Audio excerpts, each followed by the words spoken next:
broke into the car to steal, then peed on the seat. That saved my life. Later, as I was leaving with the valuables, I discovered the owner had remotely locked me inside. This car was specially modified, bulletproof, waterproof, and even anti-peeping. I'd been trapped inside for 10 days. When I was nearly dying of thirst, I could only pretend to drink from an empty bottle.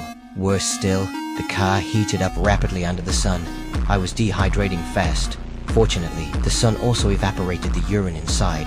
I greedily licked the window. Though it had an indescribable taste, it quenched my thirst in that moment. Just then, the owner began controlling the car. He remotely turned on the AC, and cold air poured from the vents. It felt soothing, but soon he cranked the AC to maximum. I was instantly frozen stiff. With no other choice, I cut off the clothes tied around my wound and wrapped them around myself for warmth. But the temperature inside had dropped to -20 degrees Celsius. I stuffed newspaper into every vent, but it didn't help. Just as I was about to freeze to death, the owner called. He told me I could be saved if I answered one question correctly. The question was simple.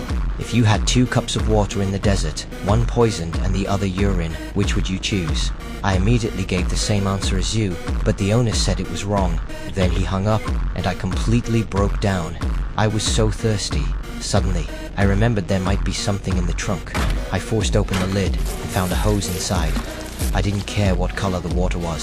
I drank it down quickly. Clearly, the owner deliberately placed this hose here. I started feeling nauseous and broke out in a cold sweat. Even my wounds began to fester. The owner was trying to torture me to death. If I escaped this car, I would hunt him down for revenge. But just as I gave up hope, I accidentally started the car. I sped off, crashing into the guardrail behind me and escaping the wrecked car. Limping, I stumbled into a restaurant and grabbed some food to eat. A server approached demanding payment, but I ignored him.